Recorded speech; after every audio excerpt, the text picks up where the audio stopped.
Bon, ça devient compliqué, donc je vous raconte. Mon nom est Michael J. Je dirige le bureau des polémiques débiles. Et bien sûr, cette fonction m'a amené à traiter plusieurs dossiers sur la célèbre licence Star Wars, qui collectionne les polémiques débiles depuis toujours en fait. Donc forcément, 50 ans de fandom têtu, ça me posait pas mal de problèmes, que ce soit des débats encore calmes, ou m'attirer les foudres du pire de cette fandom, à savoir Darth Homme de Paius. La représentation de ces rageux qui sont allés jusqu'à harceler Kelly Marie Tran ou exiger la décanonisation d'un film, et qui veulent carrément tuer Disney et Kathleen Kennedy. Tout ça pour des films. Putain, comment on est arrivé là? J'ai essayé de le combattre, mais il s'est avéré plus fort que moi. Donc j'ai profité d'une diversion pour m'enfuir et continuer le combat un autre jour. Je ne sais pas si je vais réussir à vaincre cette brute, donc au cas où, je passe du temps au Ludibreak. C'est un chouette café à jeu qui vient d'ouvrir à Lille, je vous conseille. Le mec qui le dirige est un pote d'ailleurs. Pour ça que je me suis permis de m'incruster. Donc vous avez un fanatique de Star Wars qui cherche à vous tuer et vous venez boire un verre chez moi. T'en fais pas, je reste pas là longtemps, je vais le retrouver dans quelques instants. Et s'il vous trouve d'abord? Non mais il s'imagine que je suis en train de fuir ou en train de me planquer, il doit pas s'imaginer que je suis en train de me détendre dans un bar. Hein. C'est le dernier endroit où il m'imaginerait être. T'en fais pas, ton bar craint rien. Si tu le dis, tu veux pas autre chose que du coca? Eh, ça risque d'être mon dernier jour, alors je bois ce que j'aime, ok? D'habitude, les gens qui pensent qu'ils vont mourir se mettent à l'alcool. J'aime pas le goût de l'alcool. Et puis je dois être en forme si je dois affronter ce mec, hein. En forme avec du coca, bien sûr. Et ton mot Star Wars du coup? C'est justement pour ça que je me suis mis dans un endroit où je peux m'asseoir.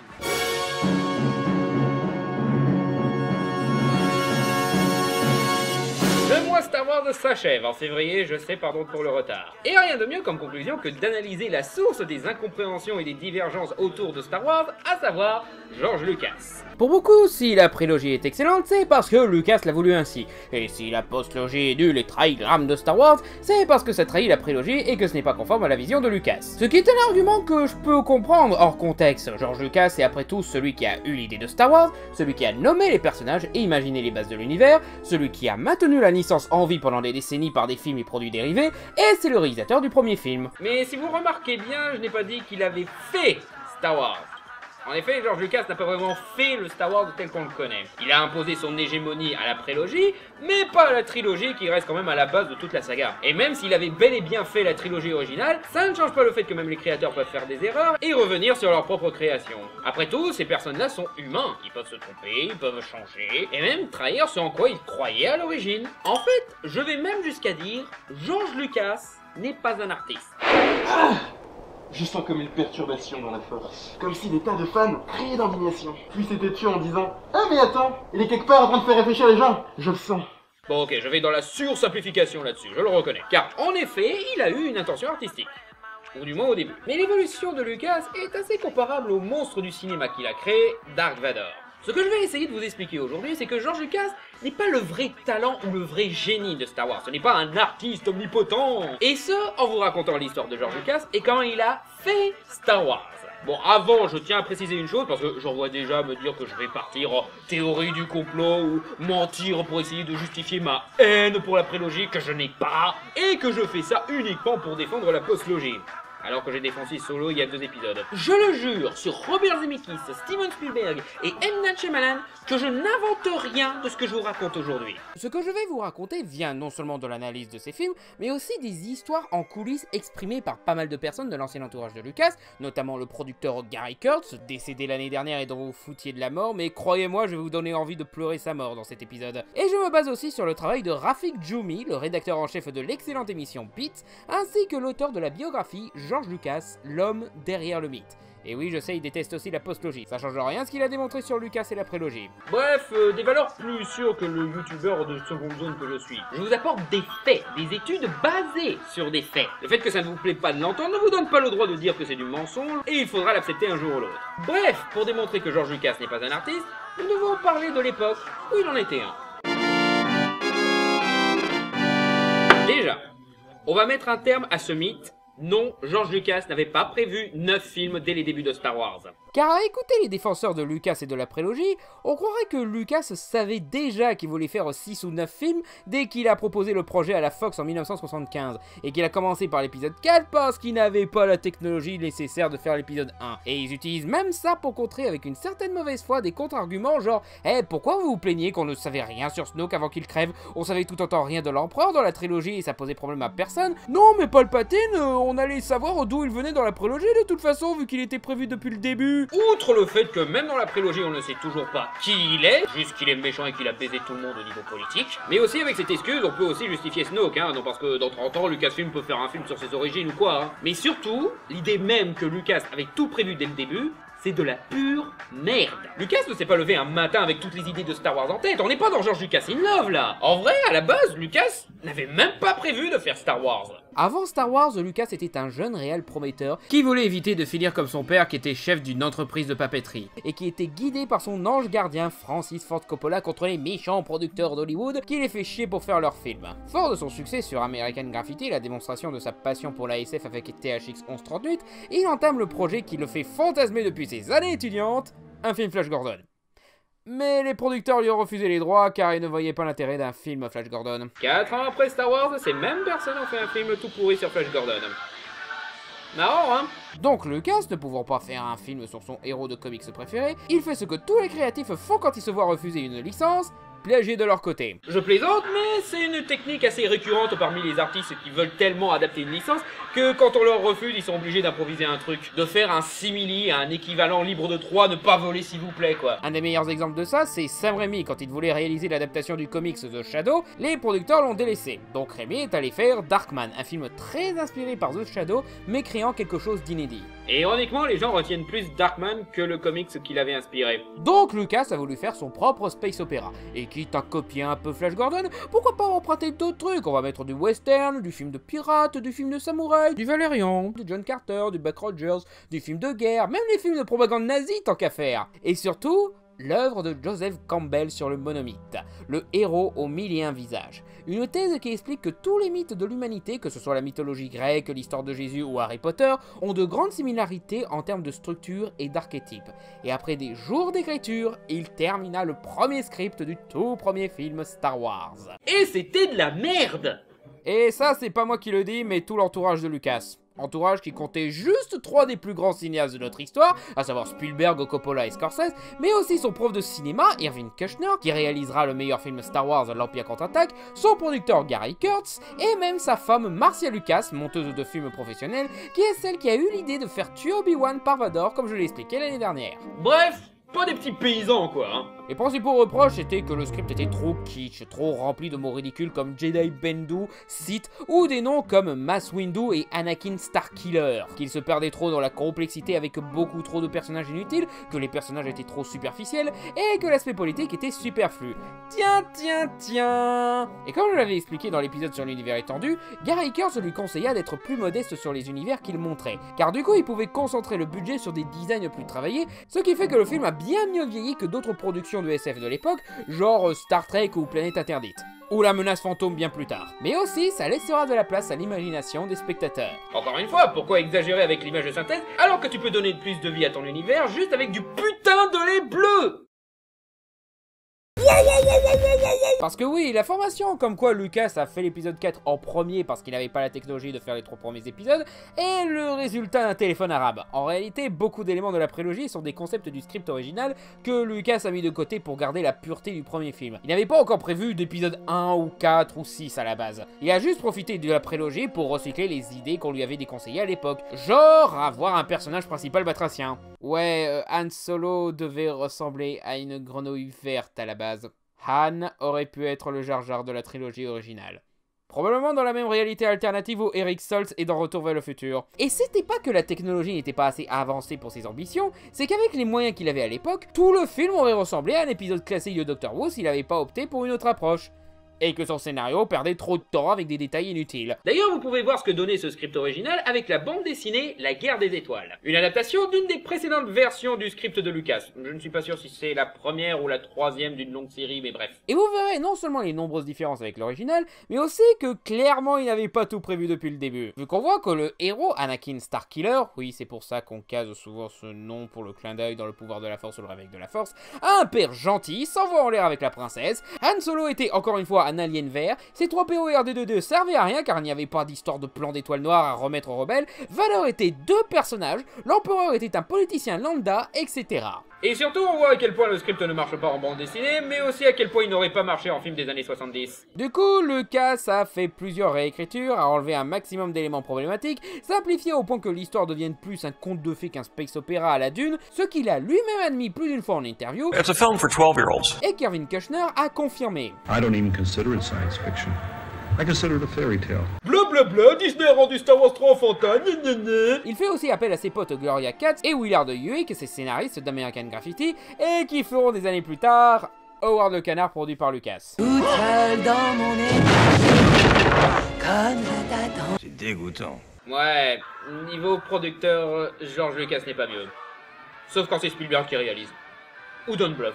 Le script est passé entre tellement de mains que c'était plus vraiment celui de Lucas, et pourtant il est le seul crédité en scénariste. Mais enfin, après tout ça, il lance enfin le tournage avec la 6e version du script. Et c'était de la merde. Lucas délaissait complètement le plateau de tournage, et du coup les acteurs se retrouvaient à ne pas savoir ce qu'ils devaient faire quand la caméra tournait, ce qui les désespérait, surtout Alec Guinness, qui, à travers des lettres qu'il a envoyées à son ami Anne Kaufman, se plaignait de ce film aux dialogues débiles et aux acteurs pourris comme ce Mark Hamill ou l'autre que personne connaît, la Tennyson Ford je crois, un petit peu prétentieux, mais en même temps quand on vient de Lawrence d'Arabie, forcément on est très difficile avec des tournages qui semblent limite amateurs. Somebody visited the set. I believe it was a reporter.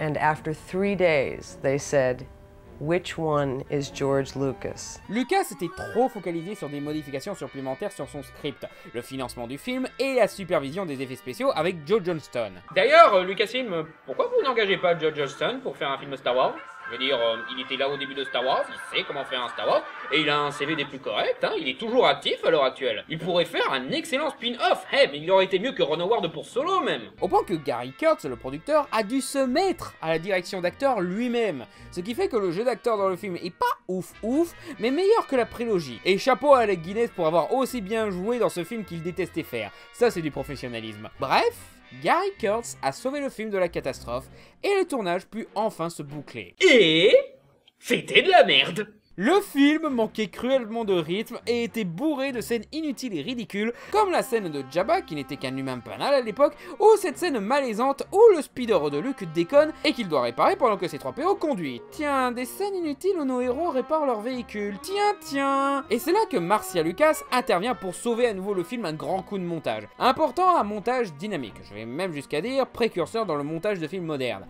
Ça, plus la musique de John Williams, et là enfin, on a eu l'excellent film qu'on connaît aujourd'hui. Le vieux coup du derrière chaque grand homme se cache une femme. Et le succès fut bien sûr au rendez-vous. Donc fallait faire une suite. Where will it all end? Perhaps R2, it will never end.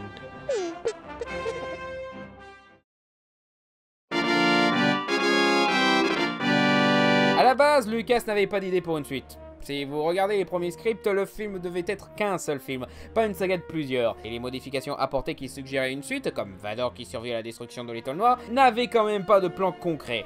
Et là vous allez me dire, mais le premier Star Wars s'appelait épisode 4 Un Nouvel Espoir, donc il avait bien tout prévu depuis le début. Bon alors déjà, le fait qu'il avait prévu 6 ou 9 films ne veut pas dire qu'il savait déjà ce qu'il allait faire de ces 6 ou 9 films, mais surtout, non.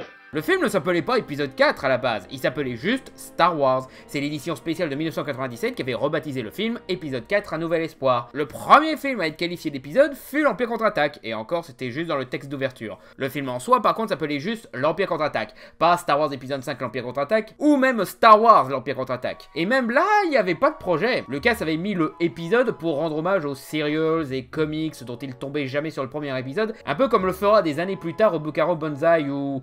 toutes les parodies de Star Wars. C'est dingue, toutes les parodies de Star Wars qui comprennent mieux Star Wars que George Lucas. Il voulait en effet le faire pour le premier Star Wars, mais il savait pas si ça devait être épisode 4 sur 9 ou épisode 6 sur 12. Et la Fox lui a demandé d'enlever cette appellation d'épisode pour éviter d'embrouiller les spectateurs qui croiraient que c'est une suite, alors que c'est tout le principe, faire réfléchir les gens sur ce qui se passe avant et après cet épisode. Bref, la suite, l'Empire contre-attaque, n'était pas du tout prévu comme on le connaît. Lucas pensait que son film ne marcherait pas, alors il avait prévu une suite plus modeste à plus petit budget. À la base, la suite devait se concentrer sur Luke et Leia qui se retrouvent coincés sur une planète jungle, traqués par Vador et à la recherche d'un artefact Jedi.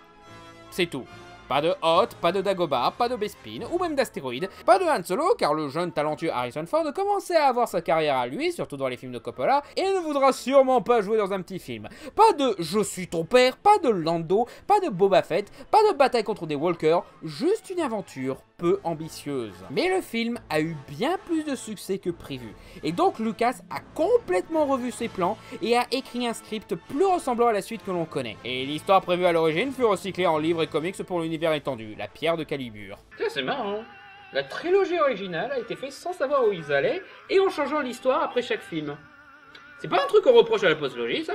Mais ce film-là ne sera pas réalisé par Lucas, car ce dernier a pas du tout aimé l'expérience du tournage épuisant et déprimant du premier Star Wars, et s'est donc contenté de faire le script, le confiant à un meilleur réalisateur, Irvin Kershner, à son producteur Gary Kurtz, et à un nouveau scénariste, Lawrence Kasdan. Lucas, quant à lui, allait s'assurer qu'il n'aurait plus jamais de soucis pour faire les films qu'il veut. Et pour ça, il devait trouver un moyen de faire des films sans dépendre des méchants producteurs d'Hollywood. Et ça commence par la création de son propre studio, Lucasfilm. Et c'est là que la merde commence. Lucas crée un véritable empire pour assurer une liberté artistique à ses films tout en ayant une super gueule. Notamment avec une idée intéressante, les produits dérivés. J'ai déjà expliqué ça dans l'épisode sur l'univers étendu, donc je vais juste rajouter, Star Wars est depuis ses débuts une marque de jouets.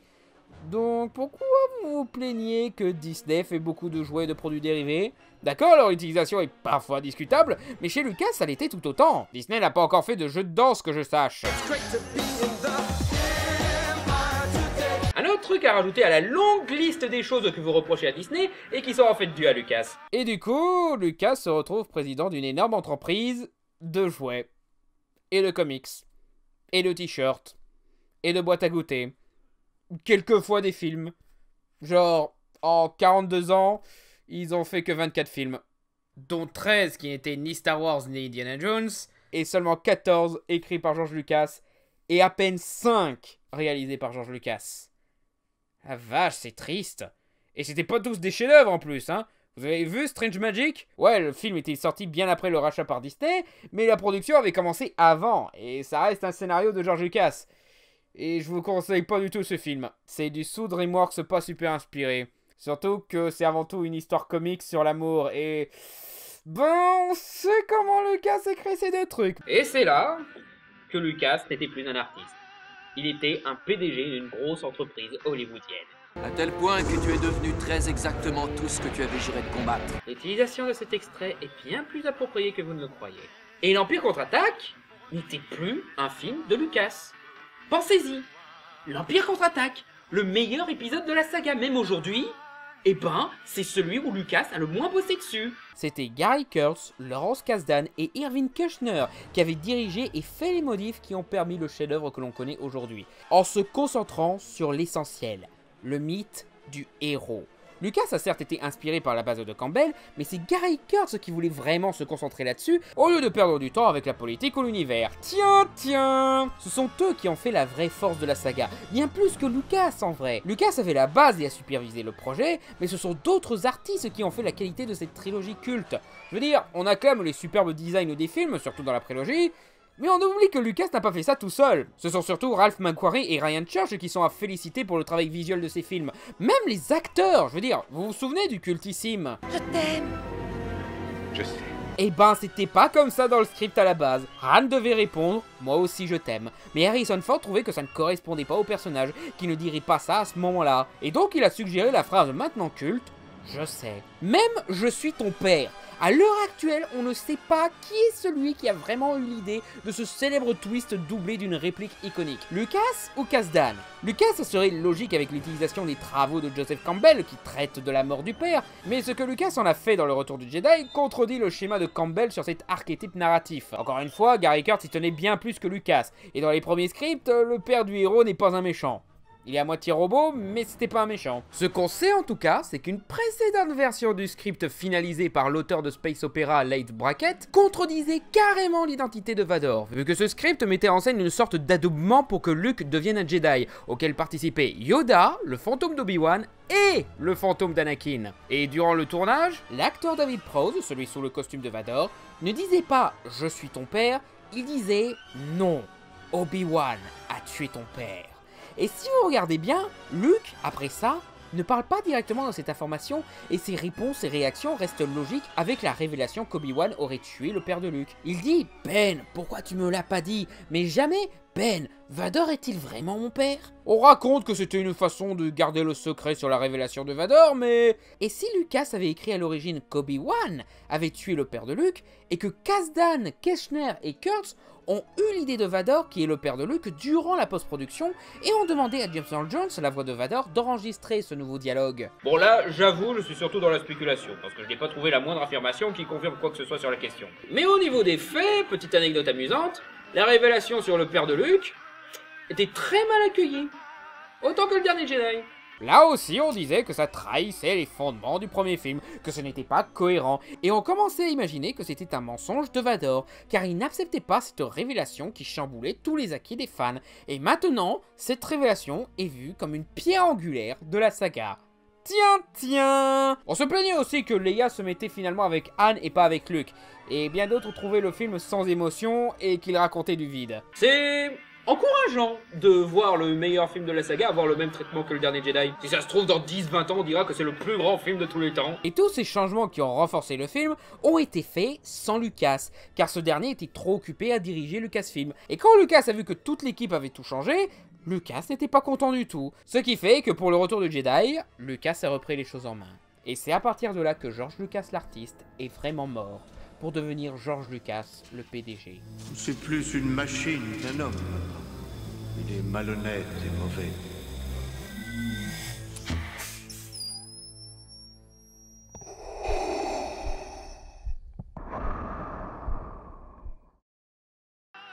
Bon, avant d'enchaîner, je tiens à préciser une chose. Bien qu'objectivement, l'Empire contre-attaque soit le meilleur Star Wars même aujourd'hui, mon Star Wars préféré est et restera le Retour du Jedi. À moins que J.J. Abrams se dépasse vraiment. Je vous dis ça pour que vous compreniez que ce que je vais dire, ce n'est pas parce que je déteste le film, non, au contraire, je l'adore. Seulement voilà, Lucas a foutu la merde.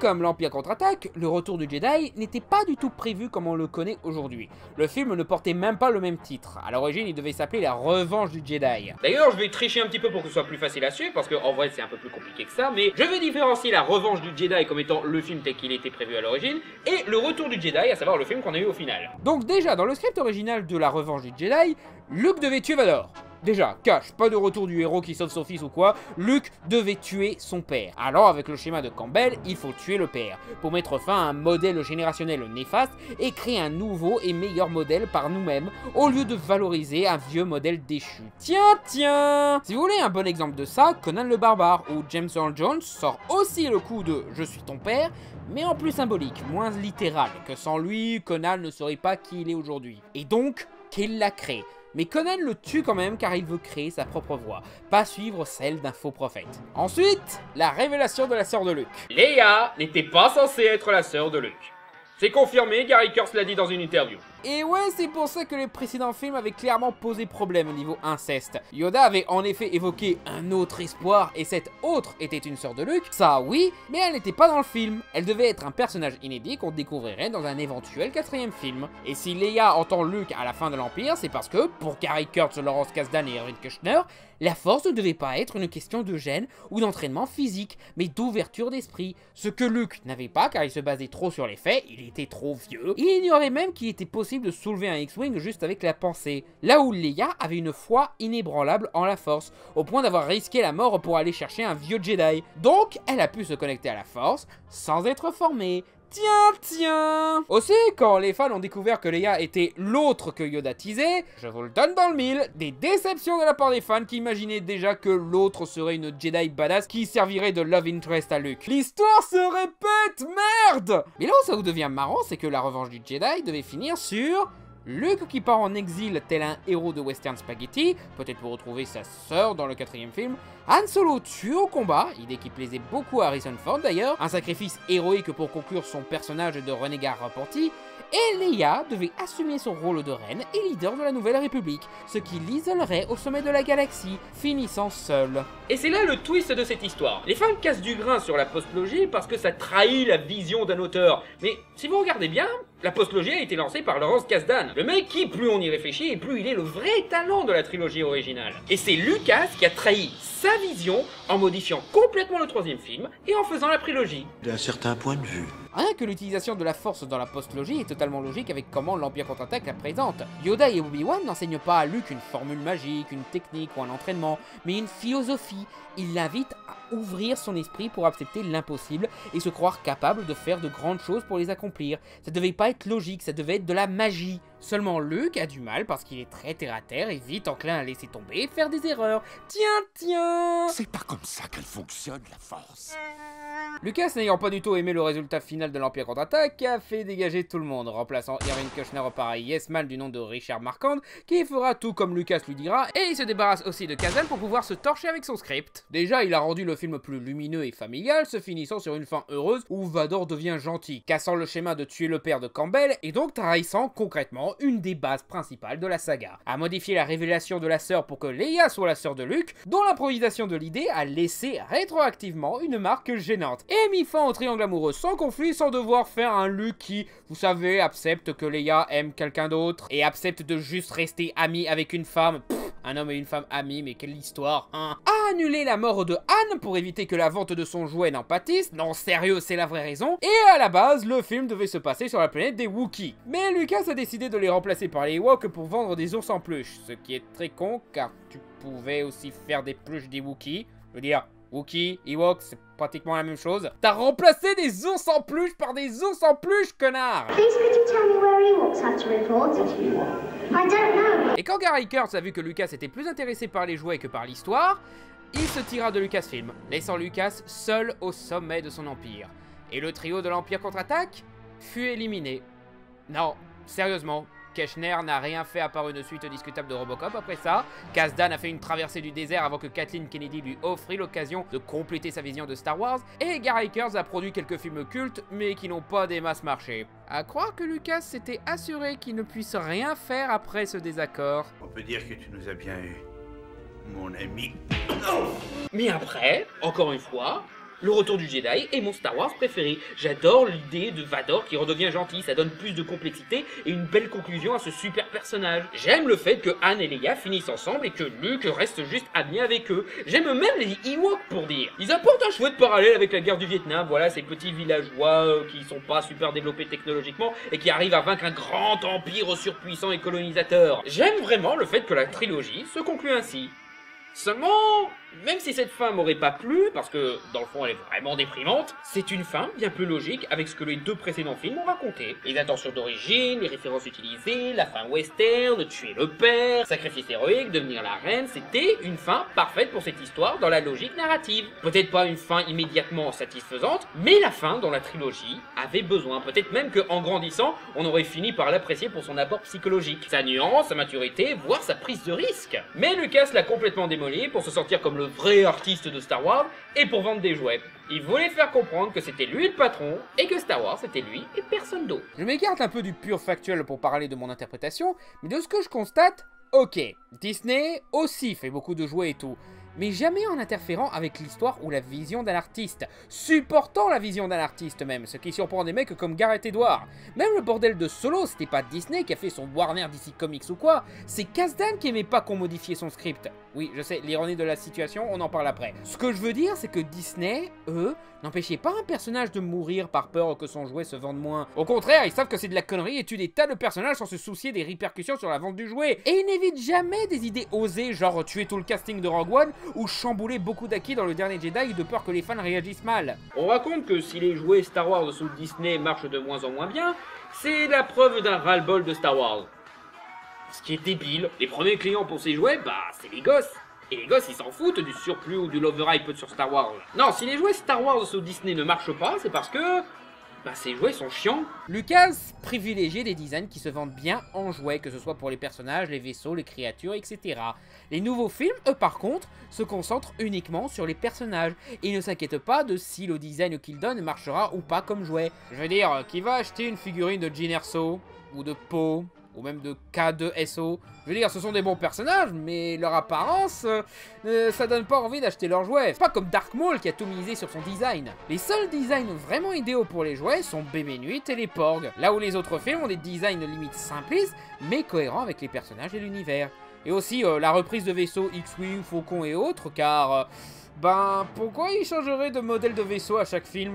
C'est pas très logique. Donc la chute des ventes des jouets est plus une preuve que les films sont plus focalisés sur l'histoire que sur le mercantile. Mais on va dire que c'est la preuve du ras-le-bol de gamins de 5 ans qui n'ont aucun avis concret sur la surexploitation d'une licence, juste pour s'auto-convaincre que tout le monde pense comme nous, hein. Au final, celui qui prenait le moins de risques, qui était le plus mercantile, le moins intéressé par l'art et qui était le plus lisse, c'était Lucas. Et tout ce qu'il a fait après le retour du Jedi ne fait que le confirmer.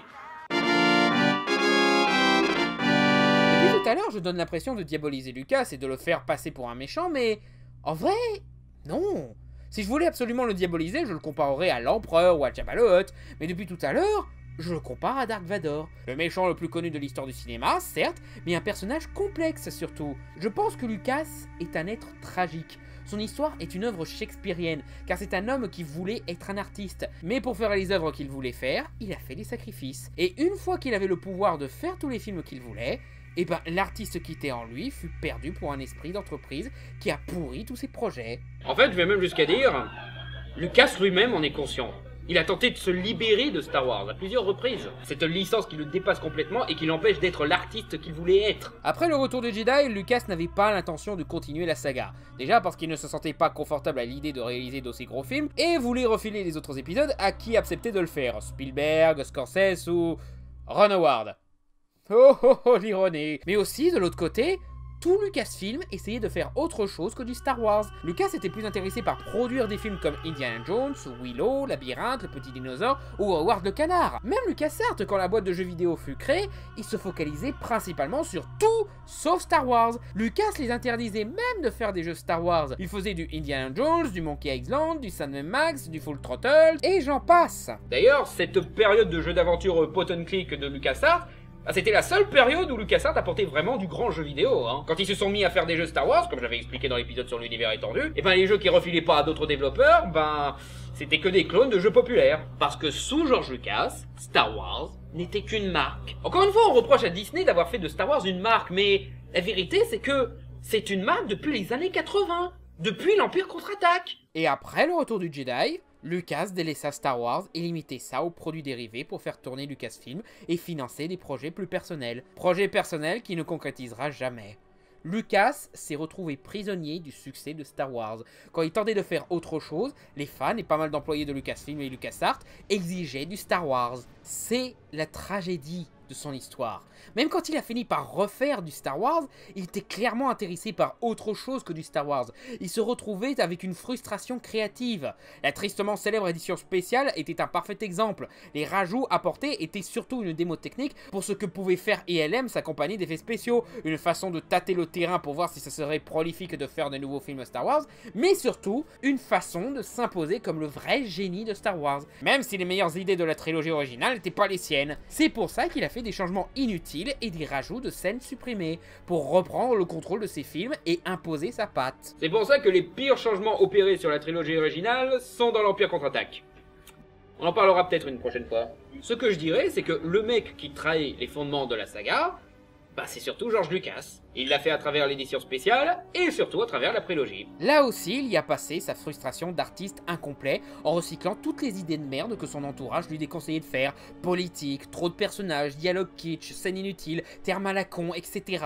Et Lucas, qui était plus PDG qu'artiste à ce stade, n'apporta aucune mise en scène et se concentre bien plus sur la démo technique et sur les jouets à vendre. Et oui, il trahit le sens de Star Wars avec ses films parce que, encore une fois, Star Wars, ce n'est pas juste lui qui lui a donné du sens. La Force n'était pas censée être une particularité génétique mesurée par des microbes, parce que la formation de Luke reposait sur apprendre à croire, à ressentir. Et s'il y a des preuves tangibles de l'existence de la Force, visibles au microscope, il n'a pas à s'embêter avec une épreuve de spiritualité, on lui fait une analyse de sang et voilà. L'idée d'un Yoda tellement sage et puissant qu'il n'a pas besoin d'armes, poubelle avec cette séquence ridicule où il sautait comme un personnage de cartoon. L'idée que Luke était un nouvel espoir car il était le dernier Jedi, poubelle avec cette prophétie qui exagère l'importance des Skywalker. L'idée que maîtriser la Force n'est qu'une question de foi et faire qu'un avec la nature, poubelle avec cette école de fanatiques située en pleine ville. L'intention artistique de faire de Star Wars un conte de fées pour rendre la saga plus universelle et pure, poubelle avec une vaine tentative de se trouver un sens profond avec des histoires politiques absurdes, limite prétentieuses, dignes de Ridley Scott. Même le maître d'Obi-Wan, il a pas su respecter ça. Là, tu suivras l'enseignement de Yoda. C'est le maître Jedi qui m'a tout appris. Va te faire foutre, petit con ingrat. Hé les fantômes, j'ai dit interdit après 18h, vous faites fuir les clients. Juste mon ectoplasme. Car Lucas ne croyait plus aux mythes qu'il a participé à créer. Il se croyait plus intelligent que des mythes. Le mec respecte même pas ses propres idées d'origine. J'ai déjà expliqué en quoi Vador, qui devient gentil, casse le schéma de Campbell sur tuer le père, mais il a aussi tué ce changement qui avait tué ce schéma dans l'édition spéciale en foutant le fantôme d'Aiden Christensen à la place du vieil homme qui était clairement Anakin. Lucas expliquait que c'était parce que Anakin avait cette apparence avant qu'il ne soit plus Anakin, ce qui contredit totalement l'idée qu'Anakin était toujours en Vador, d'où le moment où il sauve Luke et le putain de titre. Bah oui, le Jedi qui fait son retour, c'est pas Luke car il n'est pas vraiment parti, c'est Anakin qui fait le retour du Jedi. Bref, il était redevenu Anakin Skywalker, donc s'il doit avoir l'apparence de la dernière fois où il était Anakin, il doit avoir l'apparence de qui il était sous le masque de Vador. En fait, sa frustration d'artiste l'a mené à défendre des décisions artistiques de façon ridicule. Pourquoi il a rendu le retour du Jedi plus lumineux et familial? Je voyais l'Empire contre-attaque avec ma mère et elle disait ne pas comprendre qui étaient les méchants ou les gentils. Pourquoi faire tirer Greedo en premier dans cette célèbre édition spéciale? J'ai toujours trouvé que ça faisait passer Han pour un tueur froid, donc j'ai préféré faire tirer Greedo en premier pour que ce soit de la légitime défense, ce qui est débile car c'était aussi de la légitime défense dans l'original. Greedo s'apprêtait à le tuer après tout. Et puis ça te fait pas chier les autres fois où nos héros tirent en premier? Y compris dans la prélogie. Et puis c'est un pirate le mec, évidemment qu'il ne sera pas super moral. Et pourquoi t'as insisté sur Jar Jar Binks, ce personnage inutile que personne n'aime et qui rend la saga que plus infantile? Parce que Jar Jar est la clé. Jar Jar est la clé. Jar Jar is the key to all this. Jar Jar est la clé. What the fuck? Qu'est-ce que ça veut dire qu'il est la clé? Ça doit être la phrase de branlette intellectuelle la plus stupide du monde. Jar Jar est la clé? Aussi, Jar Jar est tellement la clé qu'il l'a finalement dégagé progressivement des autres films pour mettre un peu plus de Boba Fett pour calmer les fans. Utiliser du fanservice pour se faire pardonner, tiens. Et un petit dernier pour la route, Lucas a justifié les répétitions dans toute la saga. Ouais, les répétitions entre les 3 trilogies, ça vient de Lucas. Il a instauré ça dans la prélogie qui reprend tout autant de la trilogie originale que ne l'a fait la postlogie, utilisant tout autant voire plus de fanservice et clin d'œil que la postlogie, même plus gratuitement. Je veux dire, le mec, il a foutu une référence à la scène de l'épisode 4 où un Stormtrooper se mange une porte de l'étoile noire. Et puis au moins R2 et C3PO restent à l'arrière-plan dans la postlogie et interviennent que quand le scénario a besoin d'eux. Ils ne sont pas là tout le long pour vendre des jouets nostalgiques et foutre en l'air la cohérence de la saga. Mais sinon, oui, le gamin de la planète des sables guidé par un vieux sage pour combattre un empire et aider un membre de la royauté, devient un Jedi, tombe amoureux, perd la main, tout ça, c'était de la répétition volontaire de la part de Lucas, car il trouvait que ça créait un effet de cycle intéressant, qui rejoint une des bases de Campbell, sur ce héros dont l'histoire se répète dans chaque mythe. Again, it's like poetry, so if they rhyme. C'est même une des quelques idées que je trouve intéressant et qui renforce l'aspect générationnel de la saga, en plus de renouer avec ce que devait être Star Wars à la base. Je comprends qu'on trouve que la postlogie reprend un petit peu trop d'éléments de la trilogie originale, même si je pense que c'est surtout de l'apparence au service d'un autre fond, mais de la part des inconditionnels de la prélogie, hôpital, charité, hein. Mais surtout, là où je veux en venir, c'est que Lucas essaye de se convaincre qu'il est un artiste. Parce que dans le fond, Il sait qu'il est devenu ce qu'il détestait le plus. Il se voile la face.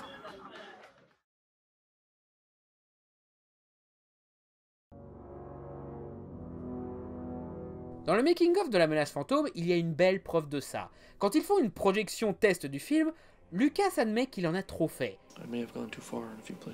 Et plus tard, on le voit défendre l'erreur qu'il a lui-même admis.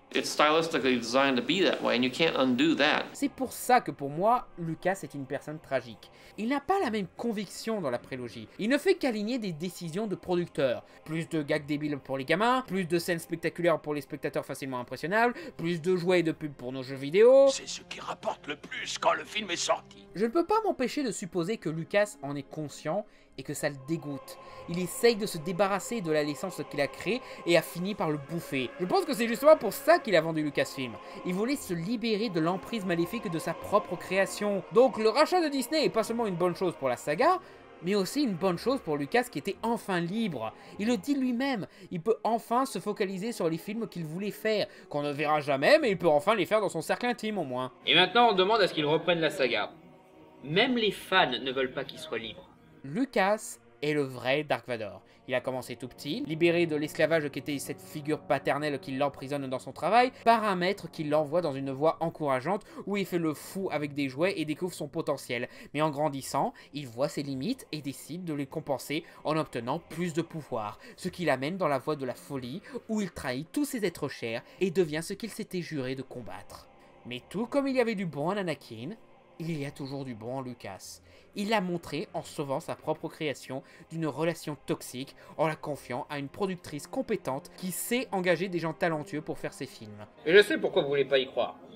Pourquoi vous imposez la suprématie de l'auteur malgré toutes les preuves que ça ne marche pas comme ça. Parce que l'idée d'un George Lucas qui commence petit et devient grand, accomplit ses rêves et ce sans faire de compromis, bah c'est le rêve américain. C'est un des trucs inspirants dans l'histoire de Luke, mais la vérité est que toutes les histoires de réussite d'industrie ne finissent pas toujours bien. Citizen Kane, La jeunesse de Picsou, Le roi Midas, Taurine écu de chêne, Anakin Skywalker. On peut même rajouter Walt Disney dans le lot. On sait que l'industrie peut amener à être corrompue pour atteindre l'objectif qu'on s'est fixé. Hey, c'est même en train d'arriver à Lawrence Kasdan quelque part. J'ai glorifié son travail sur Star Wars 7, mais avec Solo, il a fait son George Lucas en virant des gens talentueux qui me secrètent son travail et a cédé au fanservice pour calmer les fans après un film polémique. Peut-être que lui se rendra compte assez tôt de son erreur grâce au bide du film d'ailleurs. Et désolé d'en parler, mais je pense vraiment que c'est pour ça que des tas de gens croient en une droiture de Donald Trump. Parce que c'est encourageant cette idée qu'avec de la conviction et une volonté de se battre et gagner, on peut réussir. Mais vous célébrez des tragédies corrompues par l'envie de pouvoir et d'argent. Même Star Wars, la prélogie que vous défendez vous le dit. Il est temps d'accepter que le monde n'est pas aussi bon qu'on le pense. Parmi les anti-post-logies, il y a une catégorie de critiques avec qui je ne suis pas trop d'accord et que je trouve souvent trop sévère, mais dont je comprends le ressenti. Les blasés de la nostalgie. Ceux qui en ont marre de voir des œuvres de la culture pop se faire totalement posséder par des grosses entreprises hollywoodiennes qui les exploitent souvent à outrance.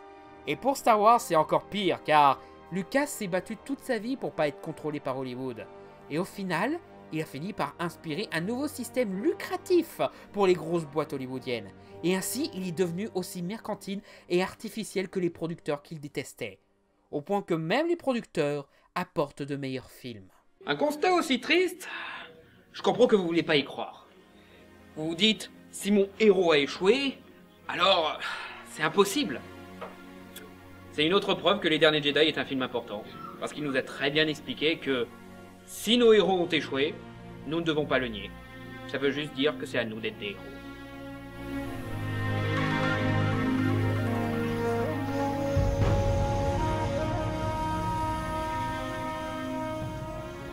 Donc, tu te décides enfin à te montrer. Eh bien, on n'est pas encore sûr de comment on va finir cette journée, donc je voulais éviter de me retrouver avec un travail incomplet avant de mourir. C'est peine perdue. Les vrais fans gagneront toujours et écraseront ceux qui s'opposent à la seule vision de Star Wars. Tu sais quoi? T'as raison. Les fans gagnent toujours. Le rachat de Lucasfilm par Disney en est la preuve ultime. Je crois que tu veux dire la fin de Disney en est la Non, je me suis pas trompé. C'est grâce aux fans qu'on a eu le rachat par Disney. Quoi? Ouais, j'en ai pas parlé durant la vidéo parce qu'en fait j'attendais de te voir avant de balancer cet argument. L'une des raisons pour laquelle George Lucas n'a plus fait de film Star Wars après l'épisode 3 et a revendu la licence à Disney, c'est parce que des fanboys de ton genre critiquaient toutes les décisions artistiques et qu'il en avait marre. Surtout que le mec faisait tout pour leur faire plaisir jusqu'à mettre Boba Fett dans la prélogie alors qu'il n'y a aucune raison de le foutre là. Tu mens! Tu me crois pas? Eh bien regarde ça. You go to make a movie and all you do is get criticized and people try to make decisions about what you're going to do before you do it. You know, it's not much fun and you can't experiment.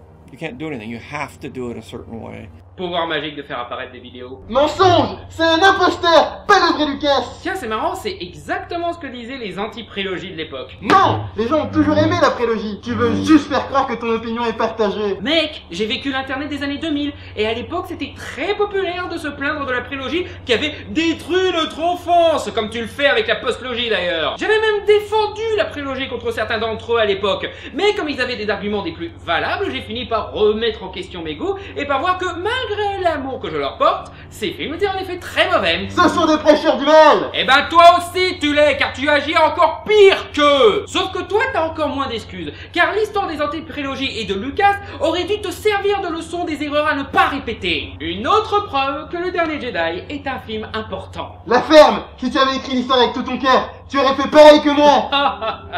Si tu savais comme tu avais tort. Assez! Timing parfait. Qui es-tu?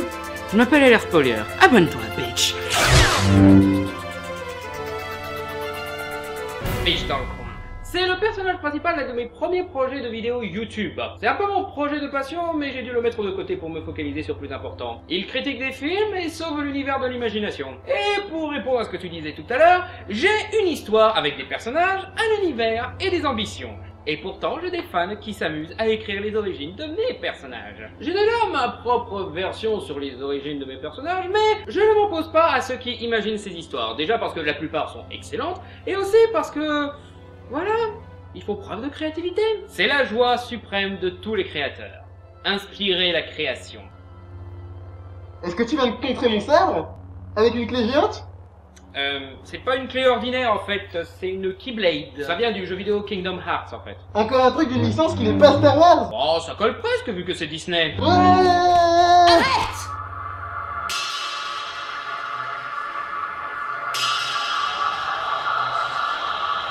Pour le grand concepteur, Mara Jade! Ah oui, c'est pour ça que je suis là à la base. MJ m'a demandé de la ramener de l'Imaginavers rien que pour discuter avec toi. Je suis votre plus grand fan.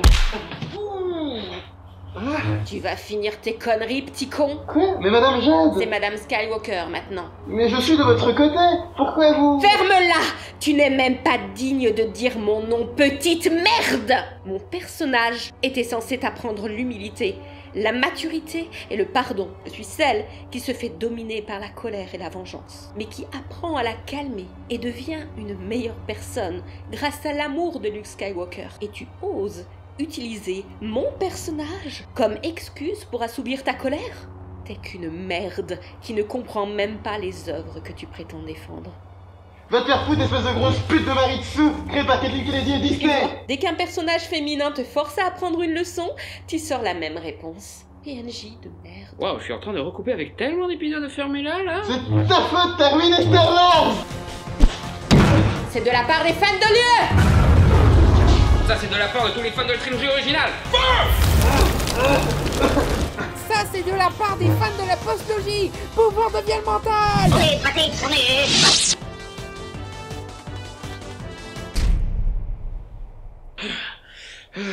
Et ça, c'est de la part des fans de la prélogie qui passent pour des débiles à cause de crétins comme toi.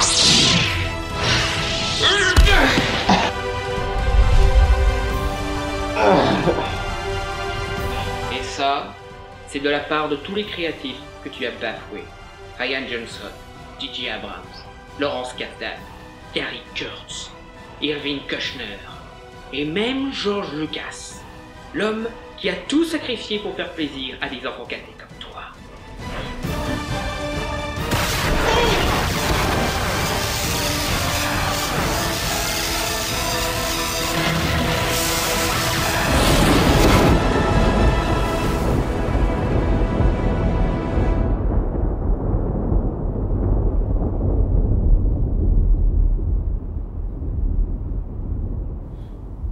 tu ne nous feras jamais aimer la postlogie.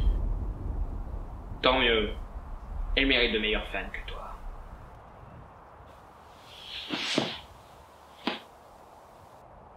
Est-ce qu'on vient de tuer un mec?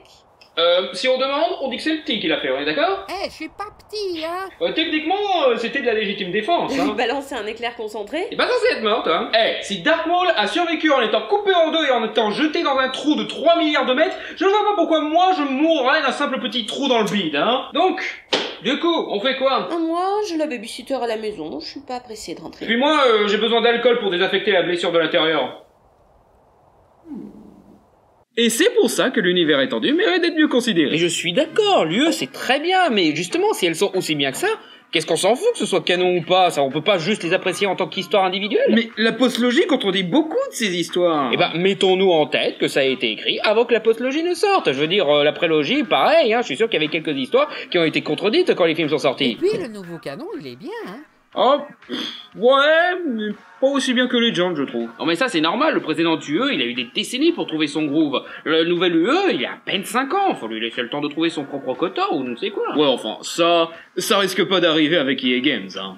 C'est juste, mais apparemment même Disney commence à en avoir marre de leurs conneries, hein. Il est fort possible qu'ils changent de boîte pour les jeux vidéo Star Wars, hein. Peut-être même des boîtes qui ont déjà fait d'excellents jeux pour eux, genre Square Enix ou Insomniac. Ah ouais, j'avoue, ce serait énorme. Et vous, qu'est-ce que vous en pensez, Madame Skywalker? Bon, déjà, appelle-moi Mara. Ensuite, je suis d'accord avec MJ. L'UE n'est pas parfait. Je veux dire, soyons honnêtes, mon personnage, c'est Vegeta avec des boobs. Non. Maintenant que tu le dis, c'est pas totalement faux. Non. Commence méchant, se fait humilier, s'approche des héros, finit par faire des gosses avec l'un d'entre eux. Ouais, c'est totalement Vegeta, hein. Non mais franchement, vous êtes trop méchant avec lui, là. Mais c'est pas méchant, Vegeta c'est un bon archétype classique. Ah bah alors oui, c'est Vegeta avec des boobs. Aussi, au bout d'un moment, et si on faisait nos propres canons? On a des milliers d'histoires sur la saga, assez pour faire des remixes de différents canons. Si les gens n'aiment pas imaginer par eux-mêmes leur propre version autour des films, eh bien, qu'ils prennent les histoires qu'ils aiment, au lieu de forcer les trucs officiels à s'y conformer. Faire un canon par les fans, pour les fans, et laisser les auteurs faire comme ils veulent de leur côté. Ce n'est pas ça la beauté de Star Wars? Faire sa propre version? Techniquement, ça s'appelle la fanon, mais je suis plutôt d'accord. Moi je dis, ça vaut santé à ça. J'approuve. De même. Je peux pas, j'ai des petits bras. Vous voyez que c'est possible de parler amicalement de Star Wars. Et si vous faisiez ça plus souvent? Merci d'avoir regardé cette vidéo, n'hésitez pas à liker, partager, commenter et vous abonner. Et si vous voulez soutenir l'élaboration et l'amélioration de mes vidéos, vous pouvez déposer un don sur Patreon. Lien dans la description. Merci encore et à bientôt sur Fermez-la.